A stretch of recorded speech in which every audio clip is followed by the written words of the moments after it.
Thank you for listening to SPN, the Savage Podcasting Network.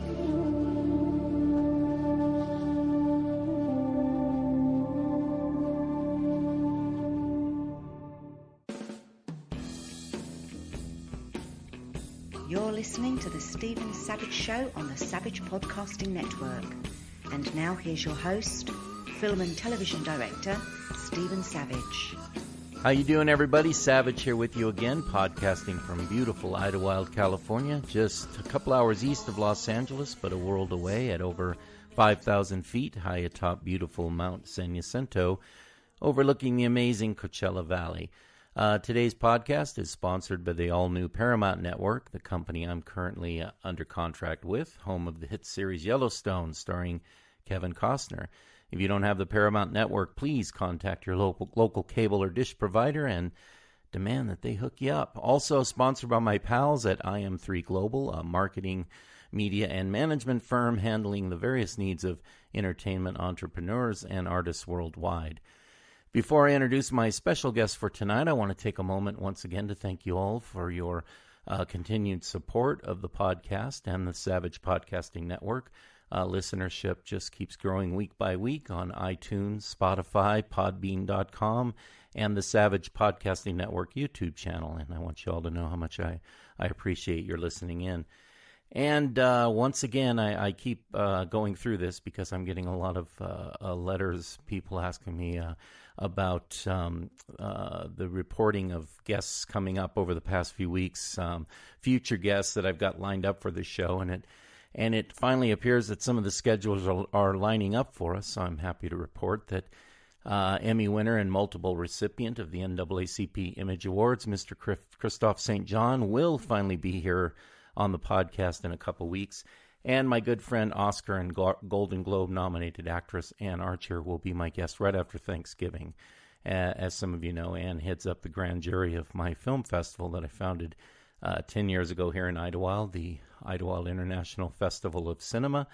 And she and I will be talking about some of the films coming up for the festival in March of 2019, as well as our Oscar accreditation, which she's been working to help us procure, and it's looking good that AMPAS will grant us that distinction very soon. So hooray for us.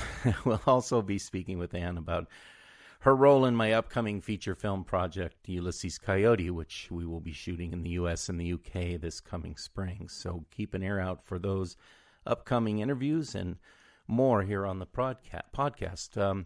But for today's show, it's my pleasure to introduce a woman who I've known for quite a few years, to say the least, and I've been trying to get her on the show for quite some time, but as with many of my more prominent guests with hectic schedules, she's been a little bit hard to pin down, but finally I got her.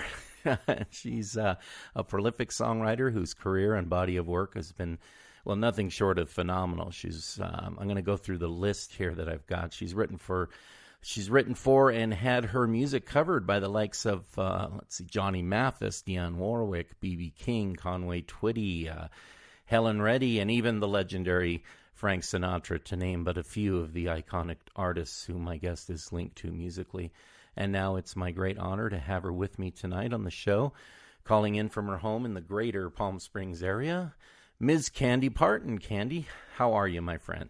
I'm fine, Steve. How you doing? I am awesome. Now that I've got you here, I'm really good. I've been looking. I know it took a while. I've been looking forward to this, but I've known you. I know you've got a lot going on always with career and family and friends, and so I'm always one of those people who's patient. You're well worth waiting for, as I've told you in the past.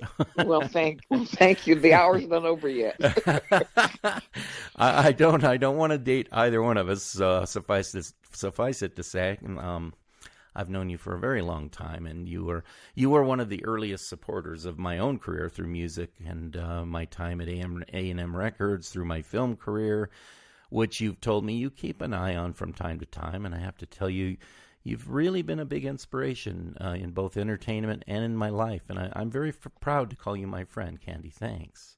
Well, thank you, Steve. And I feel the same way. I mean, you've always been part of the family in my book. I think when Shelley first brought you home.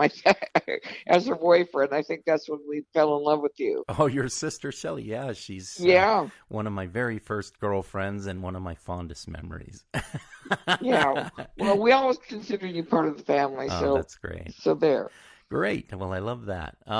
You're one of those people who's really done her best to fly under the radar, so to speak. I mean, it's easy to find your work listed on the internet, but your personal life, you've kept pretty close to the vest. And like there's no, as far as I know, no Wikipedia page about you. Your Facebook page is pretty low key. You don't have any big fan pages. It's something that's very admirable, I think. Privacy seems to be very important to you as an artist and a mom and everything. Well, it's funny. I never thought of it as keeping it private, although I guess I do. I guess I do. And I don't have any fan pages. I don't really feel the need for them. I think the people that have had occasion to come across my work have let me know, which is great. I mean, that's always fun. But I haven't really tried to keep it low profile. I've just been under the radar. So, well, I've talked to a few. There are a few friends of mine. My friend Alan Levy, who was just on my show. He's a very prominent TV director, and he's the same way. You know, it's not that he's hiding in a cave, but he just prefers not to be out there, like, you know, pushing himself on everybody. And I think it's kind of cool. I like it like that. Oh, well, thank you. It suits me. I like to start my interviews by letting my audience get to know my guests through their own personal journey, as I like to say. So if you don't mind, I'd like to talk a little bit about your life as an artist and a songwriter, basically how you got started, what made you kind of decide I'm gonna write songs, and your first real break, etc., and okay. All the way to putting together your own publishing and then off to the races. Okay, well, as far as being a songwriter, my mother always told me that I made up songs when I was very small. Mm-hmm. In fact, the first song I made up was about Mamie Eisenhower. So I am dating myself. Yeah. That was your first song? Yes, and I rhymed Eisenhower with ice cold shower. So well, there you go. yeah, that's great. So I went from there to writing other little songs and then poetry. Mm-hmm. But I always thought I'd grow up to be a physician.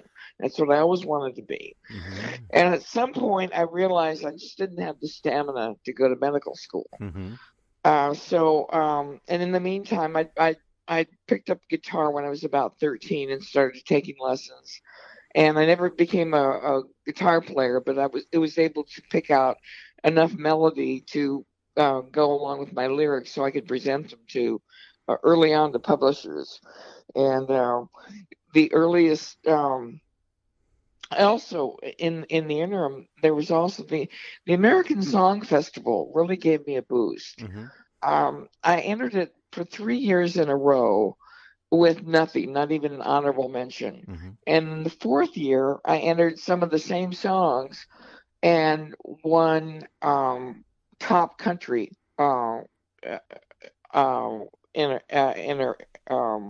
with a song you'd previously a year before you had entered before. Yeah, wow. I'd sent it. I had already pitched the song to the American Song Festival, Mm-hmm. and by the fourth year, evidently they liked something that they heard, and so I co-wrote it with Mark Gray, who recently passed. He was a good buddy of mine and a great singer. He was the lead singer in Exile, and he was a heck of a fun guy to write with.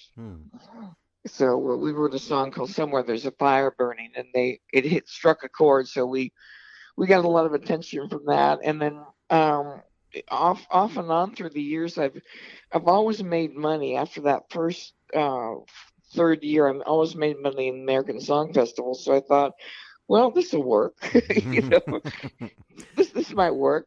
And in the meantime, I was definitely into music. I was so into music. I was into Bob Dylan. I was into Joan Baez. I was into Peter, Paul, and Mary. I was, of course, into the Beatles. And also, my mother used to play show tunes around the house. Mm-hmm. So I got that along with the big band exposure too. So as far as my songwriting, I I think my first break was the American Song Festival, because I had not had a song published until 1973, and it was from a young man who was living in I think in Laurel Canyon at the time, and he somehow heard a demo tape of mine, and I was so green. I was so very, very green at the time. I sent him an 11-song demo, which is verboten. You just don't do that. But Right. I had no idea that you didn't do that. So I did my little Wallen Sack 2-track thing and sent him a tape. And at which point he said he would be able to work with me. He called me on the phone and said he'd love to be able to work with me, but to never, ever, ever send out 11-song demo tape again. Right. That's funny. I know people that actors will send me 6-minute long acting reels. Really? I read them back and I said, you had me at 30 seconds. Right. Yeah, you either got it or you haven't got it. It's not, Right. time is kind of Right. So it was funny because I was thinking about you not long ago. I just read a book called Hotel California, which isn't really about the Eagles or that song. It's about the amazing community of artists, songwriters, singer-songwriters that lived in Laurel Canyon in the late 60s through the early 70s, and when they developed that, what they called the California sound. And I know that you and I way in the past had talked about some of those artists, and I'm wondering how much in that era were you actually involved with some of those people? It seems maybe a little early for you, I think. It was a little early for me. I got married very early, and I had kids very young, and so I was well into I was well on the mom track when the songwriting started to keep emerging, so to speak.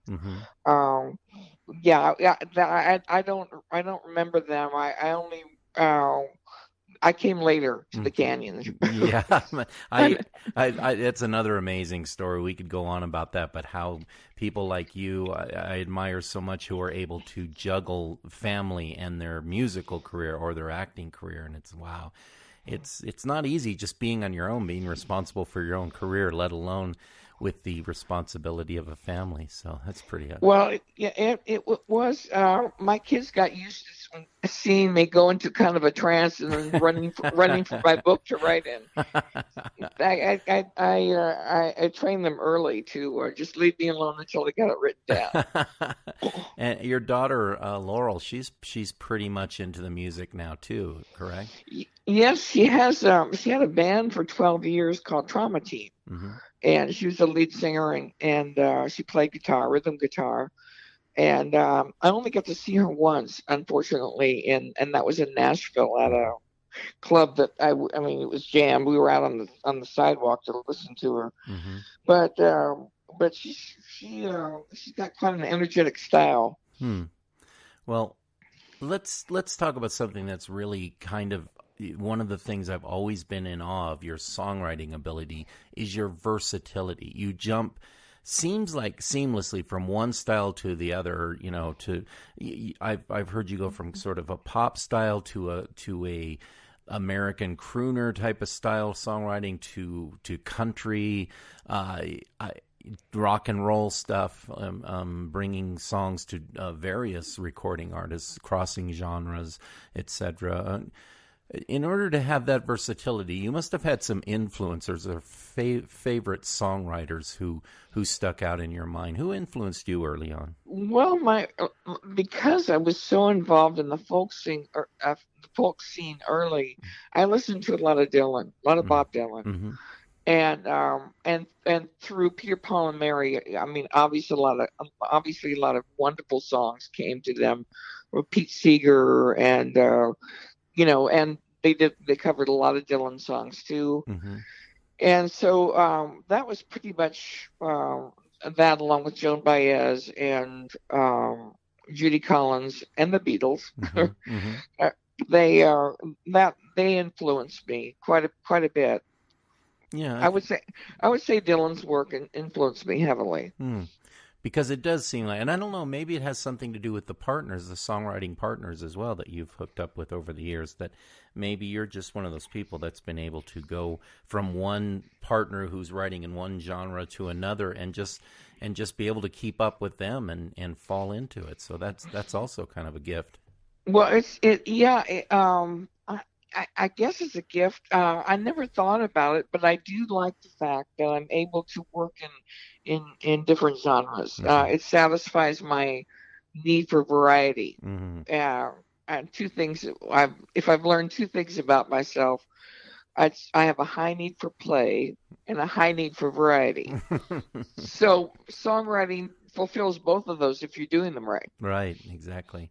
Now, I don't know how much in the last few years you've been. I don't know how much you've been exploring, what's happening in the music business in general, but it seems to me like, the age of the singer-songwriter became the age of the band, who one or two members was writing a lot of songs for the band. But how different do you think it is nowadays as it was when you were first starting off to be that person who writes songs, puts demos out, and gets them to various artists? Well, I'd say it wasn't easy when I started. It was not easy to do that, to get a publisher's attention or an artist's attention, but it has become much more difficult as time has gone on, because a lot of the companies, publishing companies, and or production companies associated with an artist will keep their own little stable of writers and just use material out of that pool that their writers produce. Right. And there was it was a lot. The field was a lot more open, and you could actually call up a publisher's office and ask to have a meeting with somebody who would listen to your songs. Actually, I had never been turned down, which was kind of remarkable. That's great. That's awesome. It was. I know it was great, and I mean, I had some early on. Al Kasha, I took a class from him, and it was over a period of 6 weeks, I think, and he opened several doors for me. He encouraged me in my writing when I was in his class, and then sweetheart that he was, he sent me to the head of Capitol Country in Los Angeles, a wonderful guy named Frank Jones. And I had a country song that I brought into him, and he let me play it for him, and nothing came of it, but it was like one of those things where you go, oh, okay, I can do that. I can sit and play my own songs for people.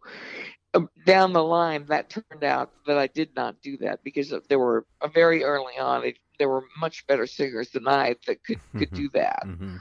So,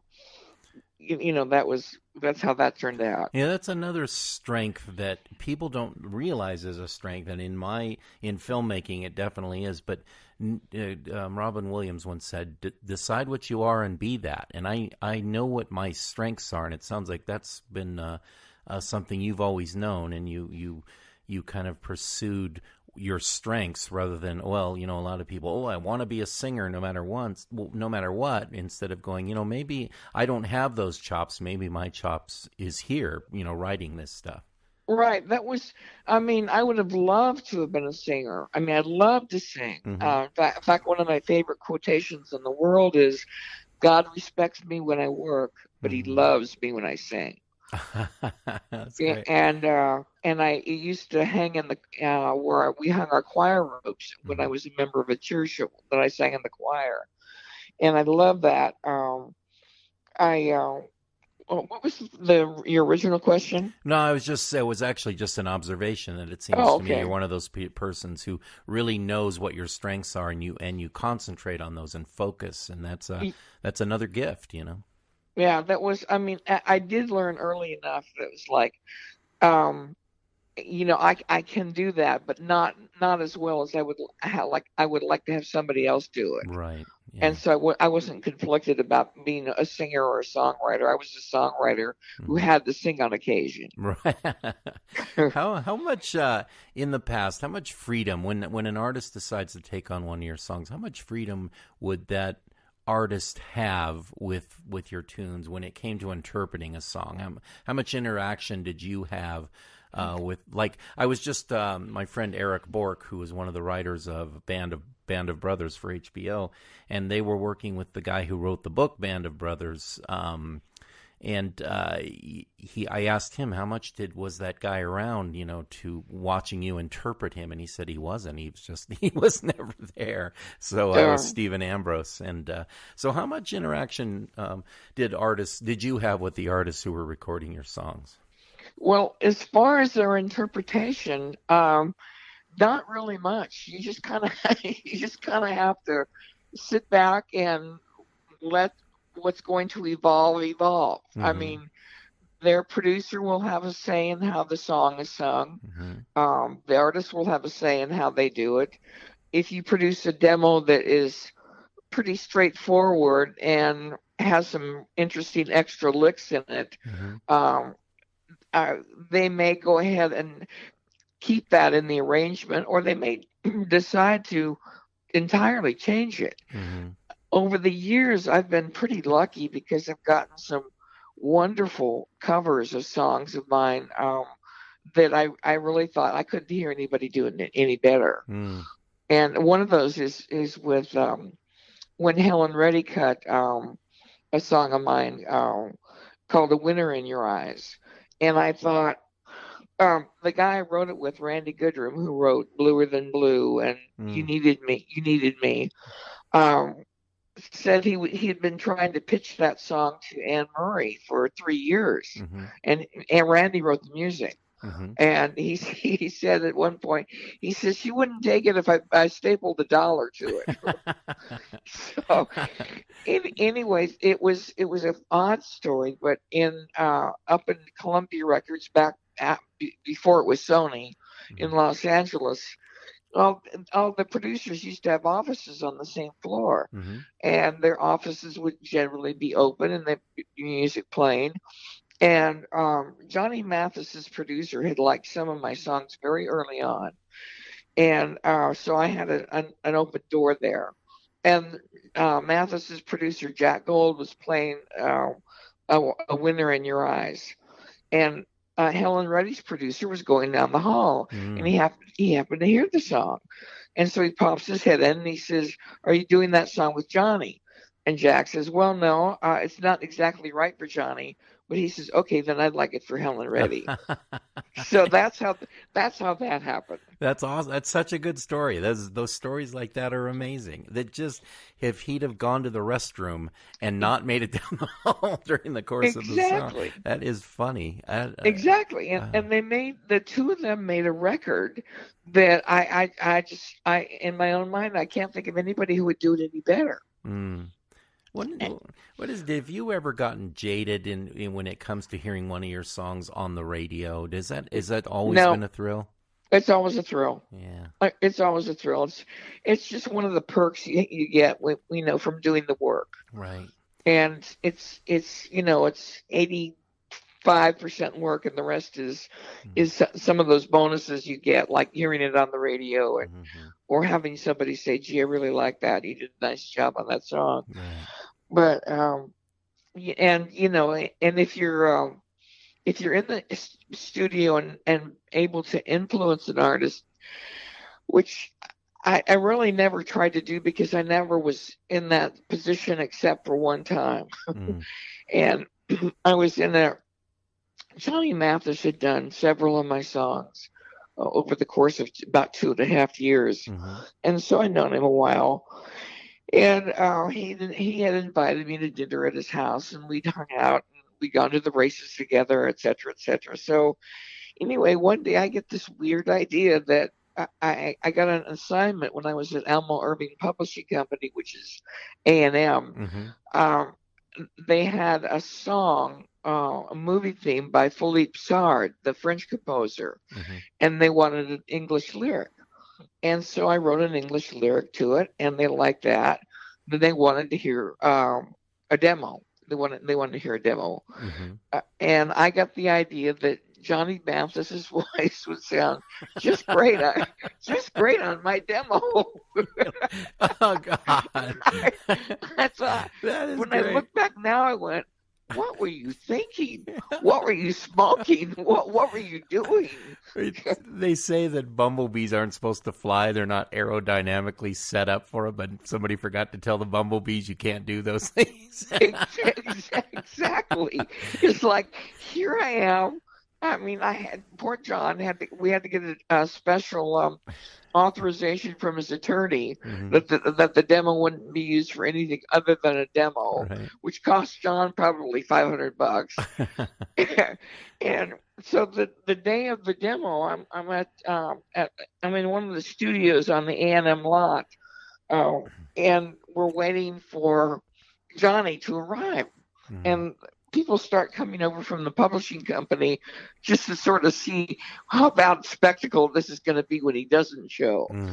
So I'm sitting there waiting, and I'm totally confident of course. that he's going to come, and so he arrives. He arrives, and the only time I ever made a comment about an artist a phrasing was one time during the demo, and I just said, "Can we do it one more time, John?" And he said, "Sure." And as I said that, I went, "What are you doing? Have you lost your mind?" Well, imagine what the people around you were thinking. I don't know what they thought, but who is this woman? That's funny. They kept thinking, they kept coming over, and like the studio was small. Yeah. It'd be like a filmmaker going, I'm going to make a short film, a spec film, and Tom Cruise is showing up to act. I know. That's funny. I know. Well, Johnny was so sweet on the phone. I just asked him. I said, "I have a favor to ask you," and he said, "What is it?" I said, "I've got this song that I know your voice should be on it. It should just be on it." And I said, "Would you consider doing a demo for me?" And he says, "A demo?" And I said, he says, "I've never done a demo." And he says, I had a record deal when I was 19. Right. So he said, "I never had to do a demo." He said, Dionne and Gladys Knight all had to do demos, but he says, "I never had to do one." Wow. And then he said, "Sure, I'll do it." And I thought, my God, it was just that easy. All I had to do is ask him. Well, see, there's why you should have a Wikipedia page, because they're right there. You wrote the song for Johnny Mathis's first demo. He was already a superstar, but that was his first demo. Oh, yeah, that was his first. And I gave him that following Christmas. I got a gold engraved a key ring for him, and a play on the inscription on it said, "To the utmost demo singer." Mm-hmm. And he loved that. He loved that. He says, "Oh, I'm putting that on now." That's great.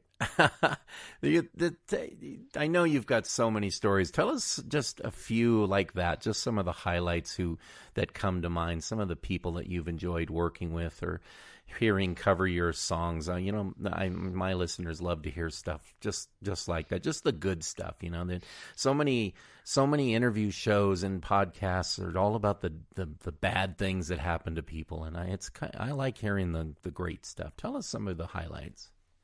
Well, it's been great. It's been a long career, which has been wonderful. Some of the you asked me a question a little while back about something that influenced me, that set me to moving ahead in the music industry. And one of the things was I saw I went to the Troubadour one night, and Hoyt Axton was headlining. Wow. And some kid named John Denver was opening for him. And so I sat there, and I was, I thought, okay, well, I'll suffer through the opening act, but I had no idea who John Denver was. But when he was done with his set, I thought, that's what I want to do with my music, that with my lyrics. I want to connect with people like that. And it was a real epiphany for me. And of course, I watched John go up and up and up and up. And he was kind enough to include me in a lot of nice events. And always when he was in town, I got a call to come to the show, which was very nice of him. Mm-hmm. It's that working with Sinatra, even though I don't know if you actually got to work with him directly. You know what? I don't. That's an error. I don't. I have no idea how I got associated with that. Oh, okay. For some reason, there's online they said that Sinatra, on one of his greatest hits album, there's an added track, but it says that you were a partner, a writing partner on. So I didn't know, because it seems like that's something I'd know about. You know what? It could happen, because strange things like that happen. I mean, with songs, they pop up. I found one recently that I had recorded with. I co-wrote with John Barry, the film composer. We worked on a movie called Francis, Mm-hmm. and I don't know whether you know John's work or not. He did Out of Africa and Somewhere in Time. I'm a filmmaker. And Dances with Books.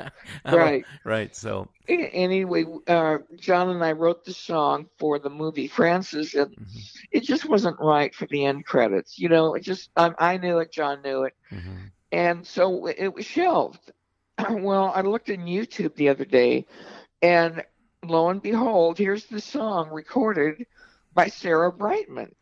And wow.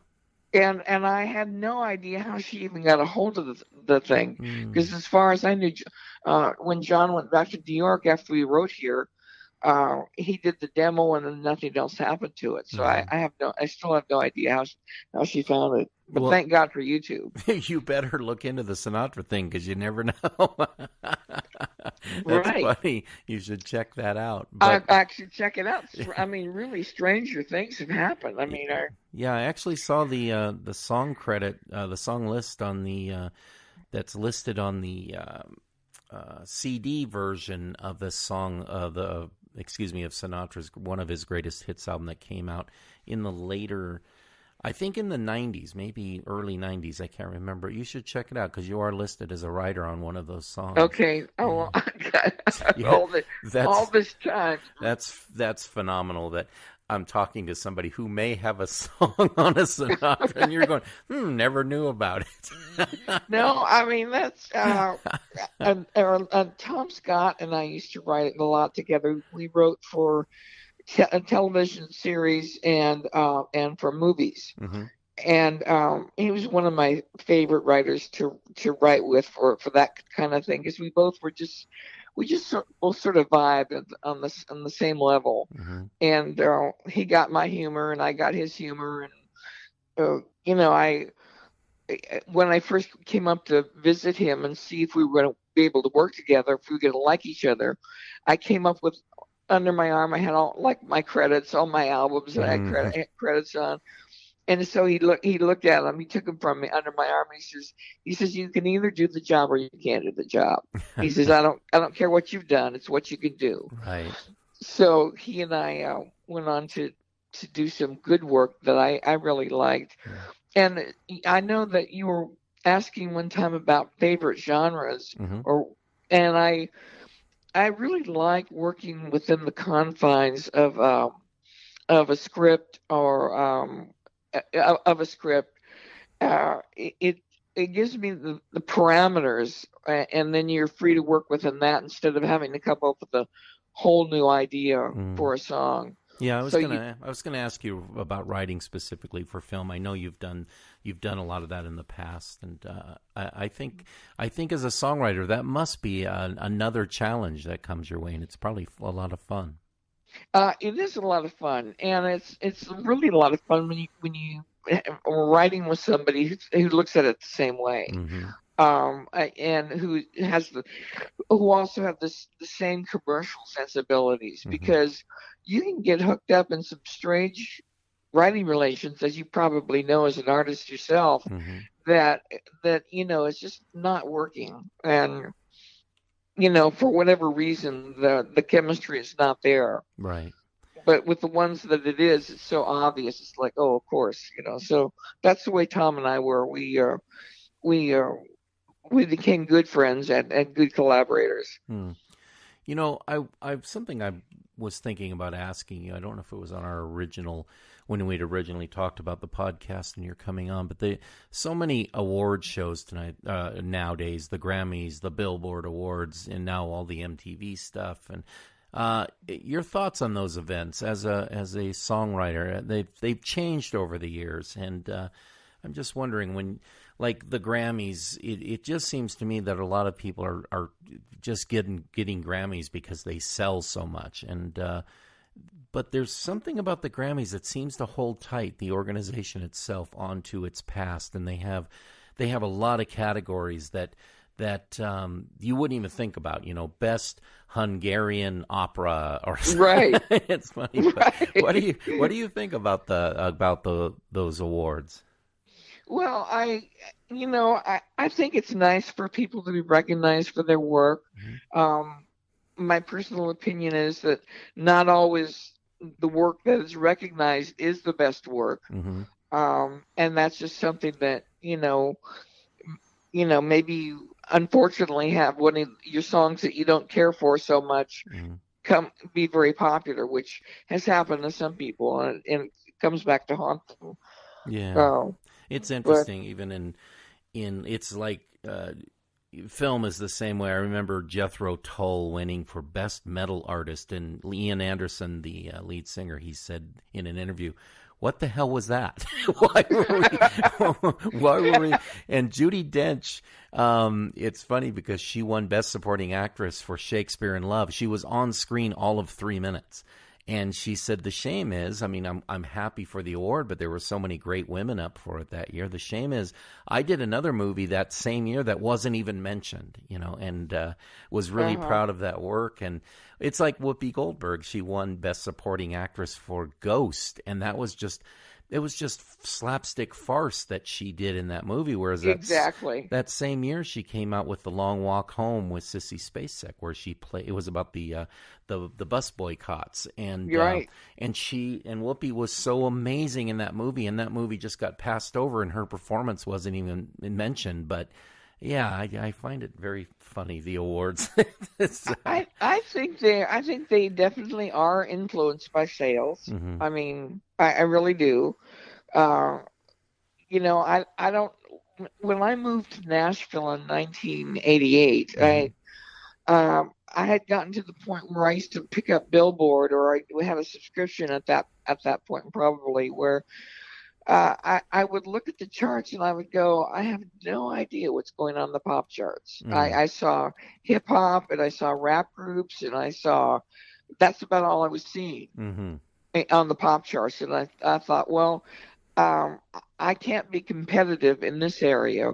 So I had thought about moving to Nashville years before, and I thought, well, I'm going to do it now, because I don't see any future for me in terms of how I write in this community. Right. It's like it's something that just an epiphany that things are changing, and why paddle up a stream that you're not even all that interested in trying to compete with when there are other places. Sure, exactly. And I've seen other friends of mine do the same, where they kind of get a little more specified with their goals, and try not to be, I think the best part of, being a working songwriter is very, very cool. I've never made so much money that like some friends of mine who say, I have more dough than I know what to do with. That's a literal quote from a friend of mine. That's funny. After I think he'd had his 15th number one. Wow. There you go. It's like somebody said once about having FU money and F me money. FU money is so much money that you can tell everybody to F off. But F me money is when I can actually hurt myself just to get revenge. That's great. I'm going to lose $1 million doing this, but man, I'm going to have fun. Boy, I'm going to have fun. What you've been through? We were just talking about Nashville. Do you have a favorite musical town? I mean, L.A. isn't anymore. It used to be. San Francisco. They both used to be considered musical towns, and now it's Nashville. I love Austin. I love what's your favorite musical place? Well, it's kind of a 50-50 deal. I mean, I used to love to work in Los Angeles. It Hmm. was my hometown, and I knew the city like I knew the back of my hand. I mean, Hmm. I knew how to navigate anywhere around, in case the freeways were too clogged to drive. And but I also love Nashville. I spent 10 great years there, 10 really exciting years. And basically, it was the winter weather, the ice storms that drove me back to California. Hmm. It wasn't I had had a lot of friends, and I certainly missed them and continue to miss them. So I try to get down there every couple of years and see. But I went down there.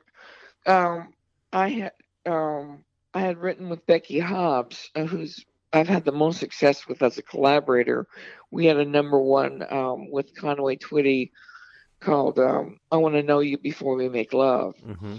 And before Conway had done it, Alabama had cut it. Oh, right. It's one of these things on how you get songs to people. Uh-huh. Well, one time years before this actual event happened, um, Becky Hobbs and I were at a fan fair, which is held every June for the fans of country music to come and meet the people, meet the stars. Mm-hmm. And I just happened to be chatting up Randy Owen from Alabama, and I mentioned something about Becky Hobbs, and he says, "I've never met her. Will you introduce me to her?" And I said, "Sure." So I introduced Becky and Randy, and then cut to 10 years later. Uh, Becky knows Randy, and she knows where he hangs out, so she just moseys on over to his publishing company and happens to catch him in the office and puts a demo tape in his hand. Mm. And 2 days later, he calls her and says, "We're doing it." And so we were hoping that Alabama was going to have a single on it, and they were. And then their record label decided that they wanted to put out a greatest hits album. Mm. So our single got dropped. It would have been the fourth single on the CD that was the 40-hour week album. Ah. So that was it was just crazy stuff like that. I mean, you run into somebody at the supermarket and you happen to have a demo on you, you know. Right. And I always went prepared to do that. I Mm. always did. Yeah, that's. God, I'm just envisioning you now having a bunch of cassette tapes in your purse. Oh yeah. It's Oh just yeah, smart. I've put them on people's Rolls Royces when they've been at dinner and said I didn't want to disturb them, Right. and I usually get calls back. I Mm. usually got calls back, which is kind of nice. Mm. This is a. But Go ahead. oh no, go ahead. Yeah, Oh, you go ahead. I was just saying this is an age where we're seeing people who in the 50s and 60s their careers would have been over when they reached a certain age. I just spent some time in Nashville, in Vegas. My friends from the band Queen, I was invited, do the backstage pass, and they were playing at the MGM Grand in Vegas, and I went there, and I'm watching, like, especially my friend Roger Taylor, the drummer for Queen. He does a complete hour and a half, almost 2 hour show on those drums, and I go, man, these guys would have been over with so long ago, but now there's just everybody saying, you know what, I can keep going on into my 80s if I want. Yeah. And I remember the line from the movie Almost Famous, the Cameron Crowe film, where there's this new manager who comes into the band and he says, "You've got to get your money while you can, because do you think Mick Jagger's going to be rocking at 45?" Right. Right. It's a great line. And, Yeah, it's a great line. But so I wanted to ask you about your own future. What are you doing in the songwriting world, and where would you like to be? Let's say in 5 years, have you thought about producing other artists? Have you thought about just what are you thinking? Well, I don't know how hard I want to work. Mm. Although I do, what interests me most lately is encouraging new talent. And I really enjoy doing that. And there's the girl that I mentioned to you, Katie Thiesby in Ireland. Mm-hmm.